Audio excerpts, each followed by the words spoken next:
नमस्कार मित्रों। आज युग चिंतन में परिवार निर्माण से आदर्श समाज की स्थापना।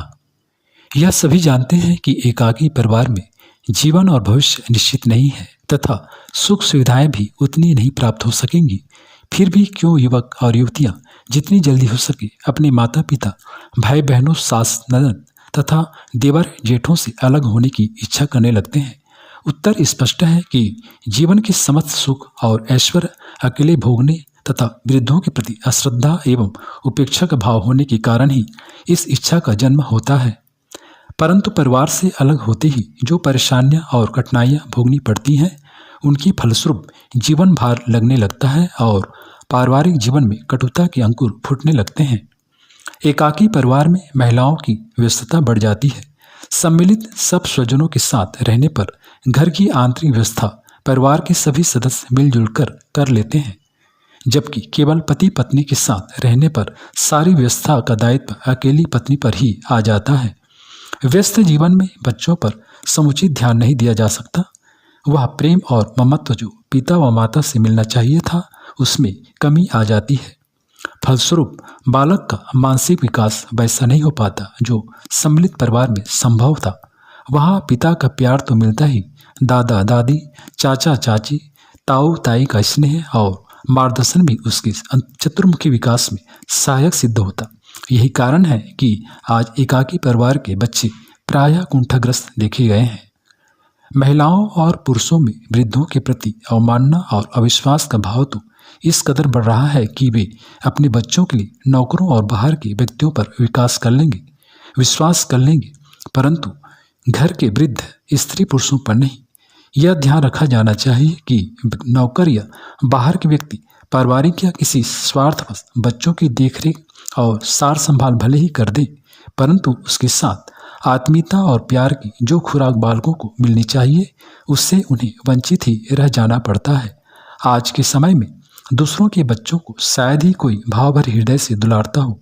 जब व्यक्ति को अपने सहोदर भाइयों की संतानें भी फूटी आंख नहीं सुहाती, तो औरों कोई बच्चों को वह क्या प्यार दे सकेगा।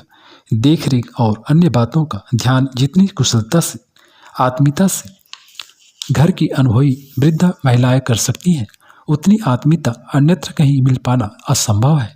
यह विज्ञान सिद्ध तथ्य है कि ममत्व और प्रेम की छाया में पला पनपा बालक चरित्र, क्रियाशीलता, परिश्रम और देश प्रेम की भावनाओं से ओतप्रोत होता है। दंपति अक्सर संकीर्ण भावना के शिकार होकर एकाकी परिवार बसाते हैं। परिवार में छोटा भाई ज़्यादा कमाता हो और बड़ा कम, तो छोटे भाई और उसकी पत्नी में यह भाव उठता है कि भैया तो हमसे बहुत कम कमाते हैं, फिर भी वे हमारे बराबर सुख सुविधाओं का लाभ उठाते हैं। हमारी कमाई पर हमारा ही अधिकार है, उसमें किसी भी प्रकार दूसरे को लाभ नहीं उठाना चाहिए। यह संकीर्ण और ओछा विचार दिनों दिन स्थायी होता चलता है। अंततः परिवार में विघटन पैदा हो जाता है।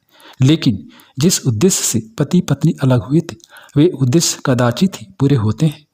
अलग मकान लेने पर मकान का किराया, ईंधन, तेल, बिजली आदि अन्य दूसरे खर्च इतने अधिक अतिरिक्त पड़ते हैं कि पहले जितनी सुविधाएं भी उपलब्ध नहीं हो पाती। इस विचार के स्थान पर सोचा जाता, पति पत्नी एक दूसरे को इस प्रकार समझाते कि कोई कमाई का लाभ उठा रहा है तो उसमें अनुचित क्या है, आखिर बात तो अपना ही है, तो कितना अच्छा होता। आगे बढ़ने वाली आवश्यकताओं और व्यय की कल्पना कर स्वयं को लाभ में मानकर संतुष्ट रहा जा सकता था। परिवार समाज और राष्ट्र की इकाई है। यदि इस संस्था में ही आत्मीयता और सहयोग नहीं बढ़ सका, तो समाज में सामूहिकता और सुराज की कल्पना दिवा स्वप्न ही बनकर रह जाएगी। युवा दंपतियों को भी और प्रौढ़ पुरुष महिलाओं को भी एकाकी परिवार बसाते समय इन तथ्यों की ओर ध्यान देना चाहिए। सोचना चाहिए कि जैसा व्यवहार हम आज अपने माता पिता से कर रहे हैं, वैसा हमारी संतान हमसे करे तो अपने हृदय पर क्या बीतेगी। यह कल्पना या मन बहलाव की बात नहीं, एक सच्चाई है, क्योंकि ऐसे अभिभावक अपनी संतान को सहयोग सहकार के संस्कारों से संस्कारित करते हैं।